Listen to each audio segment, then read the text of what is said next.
ایک آئیڈیا ہوتا ہے وہ بنانے والا یقیناً ہمیشہ زندہ و تابندہ رہتا ہے. تو میرا خیال ہے کہ بھٹو لیکن صاحب کو یہ عبداللہ ملک صاحب جو میں نے ہسٹری پڑھی بہت ساری ہسٹری ڈفرینٹ آتھرس کی پڑھی اس میں یہ تھا کہ ذوالفقار علی بھٹو جب 1963 میں انڈسٹریز کے منسٹر تھے تو وہ فرانس اور دوسرے یورپین جو ایٹمی طاقت والے ممالک ہیں وہاں جاتے تھے تو وہ کھوج لگاتے رہتے تھے حالانکہ ان کا ڈومین نہیں تھا کہ ایٹمی ٹیکنالوجی کے بارے میں بہت سارا علم حاصل کرتے رہتے تھے. کیا اس میں سچائی اس دیکھتے میں ہیں کوئی شک نہیں ہے کہ ذوالفقار بھٹو صاحب جب وزیر خارجہ بھی تھے تو انہوں نے جب بھی باہر کے ممالک میں گئے, دنیا چونکہ اس طرف جا رہی تھی تو ان کو بھی ایک آئیڈیا تھا کہ پاکستان کو بھی ہمیں بھی اس ٹیکنالوجی کا استعمال کرنا چاہیے. تو وہ چھوٹے چھوٹے یقیناً چیزوں کو اکٹھا کرتے رہے, قطرے قطرے سے انہوں نے سمندر بنایا, یہ کریڈٹ جاتا ہے. لیکن میں ایک بات یہاں کہنا چاہوں گا 28 مئی 1998 کے حوالے سے, ابھی بھی وہ شخص زندہ ہے, اللہ ان کو زندگی, ڈاکٹر شمشاد احمد صاحب, ان کا کہنا تھا بلکہ کون ہمارے جی؟ ہی شمشاد احمد جو ہمارے فورن سیکرٹری رہے ہیں, ان کا یہ کہنا تھا, شمشاد احمد جی جی ان کا یہ کہنا تھا, زندہ ہیں ابھی اور ہمارے جی فورم میں وہ تشریف لائے تھے اور ان کی کتاب بھی ہے. وہ ان کا کہنا تھا کہ نواز شریف صاحب تو اس چیز پہ مادہ ہی نہیں تھے کہ ہم دھماکے کریں. 1998 کی جی بات کر رہے ہیں. کہتے ہیں میں نے ان کو آمادہ کیا, میں خفیہ طور پہ چائنا گیا اور ان کی کنسنٹ لے کے آیا, انہوں نے کہا کہ آپ کو دھماکوں کے بعد بہت ساری پابندیوں کا سامنا کرنا پڑے گا. پھر ہم نے یہ پلان کیا لیکن بالآخر ہو گیا. لیکن اگر کوئی یہ کہتا ہے کہ ہولی سولی یہ کردار ان کا ہے, وہ تو غلط بات, تاریخ جھٹلانے والی بات ہے. تاریخ یہی ہے اور ہمیشہ یہ تابندہ اور رہے گی اور وہ اس کو کبھی ناقابل اس کے اوپر اور ڈسکس کرتے ہیں کیونکہ ٹاپک تو بہت بڑا ہے, ہسٹری اس میں انوالو ہے. کوشش کریں گے کہ ہم ہسٹری کو ڈسٹارٹ نہ کریں, جو اصل ہسٹری ہے وہ اپنے ویورز کو بتائیں. شیخ صاحب کل یوم تکبیر ہے, 6 دھماکے کیے, ایٹمی دھماکے کیے, اس میں جو اس وقت بھی ایشو تھا, اسٹل ریممبر کہ بہت پریشر تھا. Mian Nawaz Sharif was prime minister, تو اس وقت بہت پریشر تھا, سو مچ سو کہ وہ جو مجید نظامی صاحب تھے انہوں نے بھی مطلب بہت سخت بیانات دیے. اس کے بعد آرمی چیف جو اس وقت جہانگیر کرامت صاحب تھے, ان کا رول بھی آیا, اور پھر پریشر کے تحت جو ہے 28 مئی کو بلاخر انہوں نے 11 کو کیے تھے شاید, اور ہم نے 28 کو کیے تھے. تو یہ اتنے دن کی تاخیر آپ کیسے دیکھتے ہیں, اور اس میں کریڈٹ کتنا دیتے ہیں ذوالفقار علی بھٹو کو؟ بسم اللہ الرحمن الرحیم. بہت شکریہ کاشف بھائی, آپ نے پروگرام میں انوائٹ کیا اور اتنا امپورٹنٹ ٹاپک پہ گفتگو کرنے کا موقع فراہم کیا. کاشف بھائی, سب سے پہلے یہ دیکھنا پڑے گا کہ پاکستان کے جو ایٹامک پاور ہے پاکستان بنا ہے, ہم سب کو اس چیز کو مان لینا چاہیے کہ یہ کسی ایک کا کریڈٹ نہیں ہے, یہ ایک مشترکہ کریڈٹ ہے. یہ انیشیٹو لینے والے کی بات آپ انیشیٹ کو دیکھیے نا, جنہوں نے انیشیٹ لیا, میں ان کو بالکل لیڈر مانتا ہوں, ذوالفقار علی بھٹو صاحب کو, کہ وہ لیڈر تھے, پیپلز پارٹی کے بہت بڑے لیڈر تھے. لیکن ستم ظریفی یہ دیکھیے کہ ان کی ہی بیٹی کو بعد میں کہوٹا ریسرچ لیبارٹری یا اے کیو خان ریسرچ لیبارٹریز میں جانے کی اجازت نہیں تھی. اسی طرح باقی لوگوں کو بھی اجازت نہیں تھی. تو اس کا مطلب یہ ہوا کہ یہ فیصلے کہیں اور ہو رہے تھے. اب ہسٹری ہماری کیونکہ اتنی ڈسٹارٹیڈ ہے, بیچ میں ضیاء اللہ کا 11 سالہ سیاحت اور بھی آ گیا. میں جی وہی گزارش کر رہا ہوں کہ ہماری ہسٹری اتنی ڈسٹارٹیڈ ہے کہ ہم جب ڈھونڈنے نکلتے ہیں کہ اس کے اوپر ریسرچ کس نے کی, کس نے کام کیا. ڈاکٹر ایکی خان نے کبھی نہیں کہا کہ مجھے کون لے کے آیا تھا, انہوں نے کہا میں پاکستان آیا تھا. آپ ان کا انٹرویو غور سے سنیں, انہوں نے کہا میں پاکستان آیا تھا. نہیں ویسے میں تھوڑا سا بھٹو صاحب کا ذکر کیا ہے, میں میرے ساتھ بھی ان کی بات ہوئی تھی کافی سال پہلے. انہوں نے یہی کہا تھا کہ بھٹو صاحب نے مجھے سمگل کروایا تھا. اے کیو خان نے باقاعدہ یہ جیو کے پروگرام کے اندر انہوں نے انٹرویو دیا تھا. ہو سکتا ہے میں اپنے غلط ہوں اور آپ بالکل بجا فرما رہے ہوں. ہماری ہسٹری اتنی ڈسٹارٹیڈ ہے, اتنی کلاؤڈڈ ہے کہ آج کل کے بچے اگر اس کو ڈھونڈنے نکلے تو ان کو بڑی دقت آتی ہے کہ یہ جاننے کے لیے کہ اس کو سب سے پہلے انیشیٹ کس نے کیا تھا, پھر کس کس سٹیپ پہ کون کون اس میں انوالو رہا.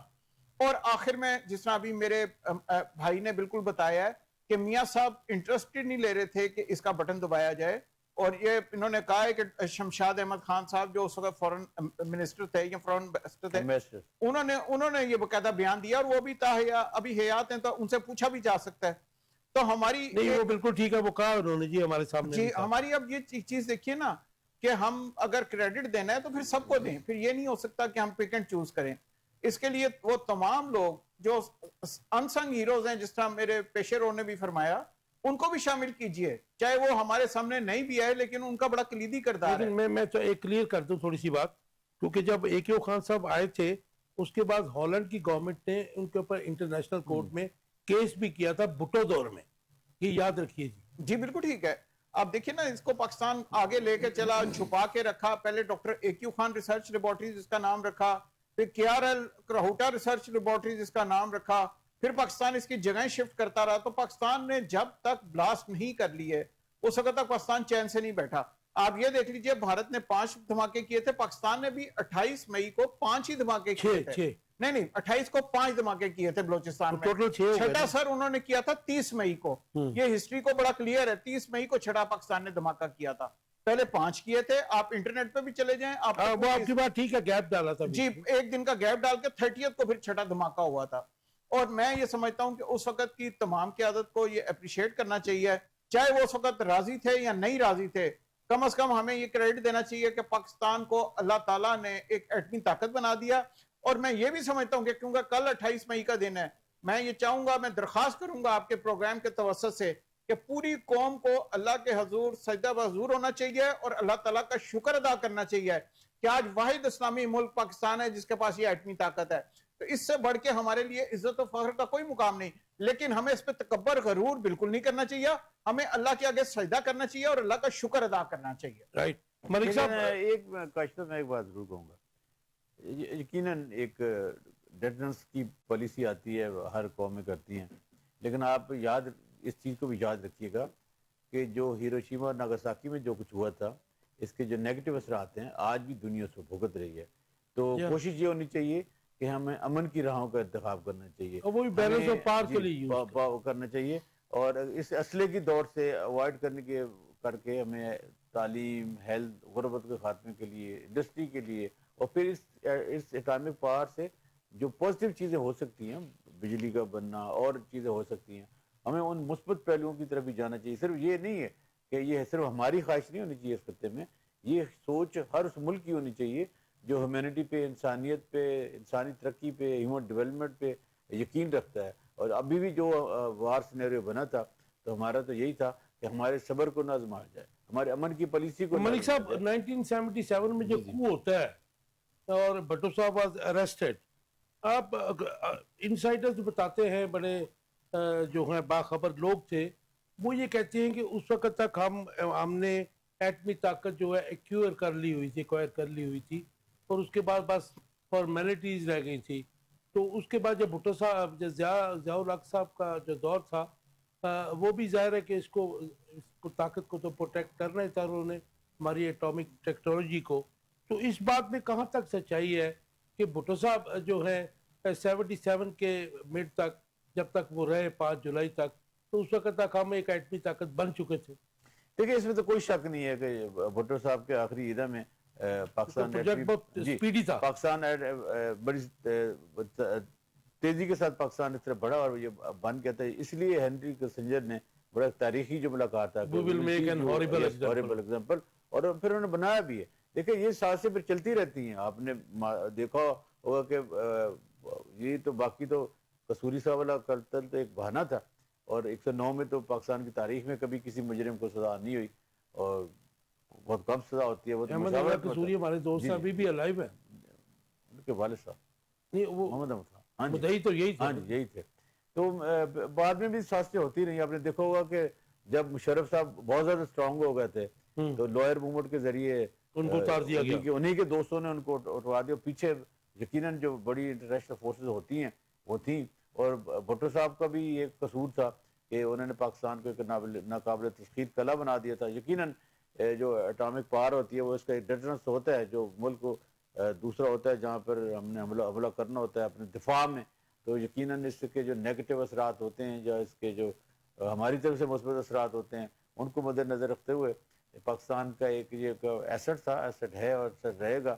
اور آج یہی وجہ ہے کہ پاکستان ناقابل. ملک صاحب مجھے یہ بتائیے جی جی کہ پاکستان کو ایٹمی طاقت بنانے میں کون کون سے مسلم ممالک جو تھے سر فہرست تھے, لیکن بھٹو کا میں اس لیے بھی ایک جینیس مانتا ہوں کہ آج یورپ جو ہے، ویسٹ جو ہے، اس میں سے کوئی یو نیم دم کوئی ملک ہماری فیور میں نہیں ہے، لیکن وہ بھٹو صاحب ایسے آدمی تھے کہ فرانس سے ری پروسیسنگ پلانٹ کا معاہدہ انہوں نے جی کیا تھا. میزائل ٹیکنالوجی کا ہوا تھا جی ہاں، بعد میں محترمہ بین بھٹو. وہ تو شمالی کوریا سے جی کیا نا جی. فرانس کون کون سے ممالک جو ہیں وہ سر فہرست تھے ایٹمی طاقت بنانے میں؟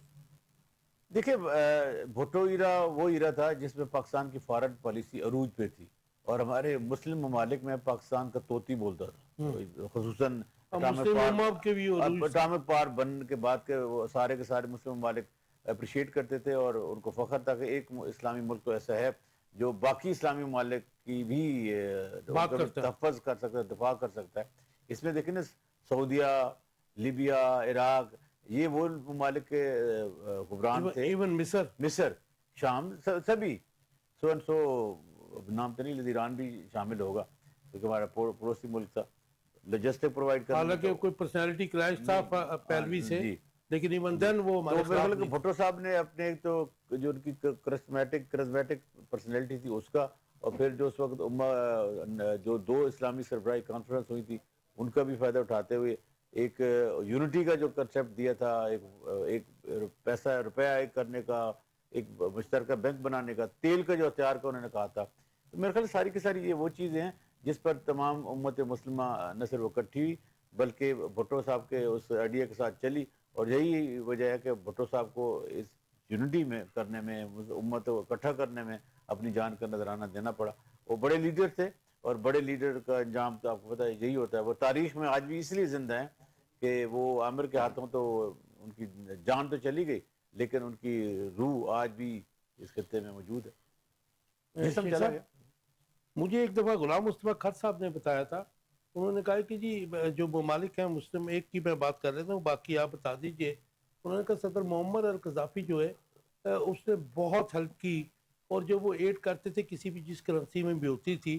انہوں نے کہا جی کئی دفعہ میں سری لنکا سے ان کی ایڈ کی جو بھی اماؤنٹ ہوتی تھی وہ لے کے آیا کرتا تھا، وہ ایٹم بم کے لیے دی جاتی تھی. آپ کو کیا یاد پڑتا ہے کہ ایٹمی طاقت بننے میں، کیونکہ اس وقت 71 کے بعد یہ 74 کی سمٹ کانفرنس ہوئی ہے، 72 کی لگا لیجئے، بھٹو صاحب 72 میں آئے، دسمبر 71 میں، تو پاکستان کا ظاہر ہے ایک بازو علیحدہ ہو گیا تھا اور ہم ہارے ہوئے تھے اور قوم بھی بڑی مایوس تھی. تو اس کے بعد جو ہے یہ اتنی جلدی اتنی سپیڈی یہ کام ہونا، پاکستان کا ایٹمی طاقت بننا کوئی میریکل لگتا ہے. تو آپ کو کیا لگتا ہے کہ اس میں کون کون سے لوگ تھے اسپیشلی مسلم امہ کے جنہوں نے ہمارا ساتھ دیا تھا؟ سر مسلم امہ میں آپ نے بالکل بجا فرمایا ہے کہ ان کا تو بالکل بہت کلیدی کردار تھا معمر قذافی کا. ان کے علاوہ آپ نے دیکھا ہے کہ پاکستان کو جنہوں نے ہیلپ کی اس میں مصر بھی تھا، اس میں سعودیہ بھی تھا. اس وقت کی مطلب یہ طاقتیں تھیں جو انہوں نے ہیلپ کی پاکستان کو. یہ زیادہ امپورٹنٹ نہیں ہے کیونکہ یہ ایک سیکنڈری ہے. امپورٹنٹ یہ تھا کہ پاکستان کے پاس جو کمپوننٹس آنے تھے سینٹریفیوج کے، وہ پاکستان نے بلیک مارکیٹ سے ایکوائر کیا، اور اس میں جن لوگوں کا کردار ہے ان کا نام ہی کوئی نہیں لیتا. وہ پاکستانی جنہوں نے جا کے ان مارکیٹ سے وہ پرزے لے کے آئے، وہ کمپوننٹس لے کے آئے، وہ سینٹریفیوج کے ڈیزائن لے کے آئے، یہ بہت امپورٹنٹ تھا. اب وہ چیزیں لا کے سمگل کر کے پاکستان لانا اس زمانے میں بڑا مشکل تھا، لیکن ان لوگوں نے یہ کامیابی سے اپنا کام کیا اور پاکستان کی ہیلپ کی. اور یہ وہ انسنگ ہیروز ہیں جن کو ہم ابھی مطلب ہم شاید نام بھی نہیں جانتے کئی لوگوں کا، جن لوگوں نے پاکستان کے ایٹمی پروگرام کو آگے لے کے چلے، سپورٹ دی، اور ہر طرح سے جو پارٹ ہمیں ریکوائرڈ تھا وہ پارٹ ہمیں لا کے دیا. ٹیکنیکل تو وہ کوئی بہتر وہی سائنسدان ہی جانتے ہیں کہ ان کو کیا کچھ چاہیے تھا، لیکن ہم یہ سمجھتے ہیں کہ اللہ تعالیٰ کی مہربانی سے اور اس کے بعد ہمارے جتنے بھی سائنسدان کے ان کی شب روز محنت سے پاکستان نے یہ ٹیکنالوجی حاصل کی. اور اس وقت کی جو اسلامک امہ تھی، کیونکہ پاکستان اس وقت 2 لاکھ ہو چکا تھا، اس وقت کی اسلامک امہ میں صرف پاکستان کے 2-3 ہی دوست تھے، اور اس کے اندر یہ معمر قذافی جو تھے یہ سر فہرست تھے. اس وقت یہ حریری صاحب جی یہ بھی تھے. تو اسی طرح سعودیہ کے آپ کو یاد ہوگا شاہ فیصل تھے. تو ان لوگوں نے پاکستان کی بے پناہ مدد کی تھی فائنینشلی. باقی ساری ایفرٹ پاکستان کی تھی، اور تمام کا تمام کام لے کے آگے چلنا پاکستان کی ہمت تھی. بلکہ آپ کو یہ بھی یاد ہوگا کہ 1984-85 میں اسرائیل کے ساتھ مل کے انڈیا نے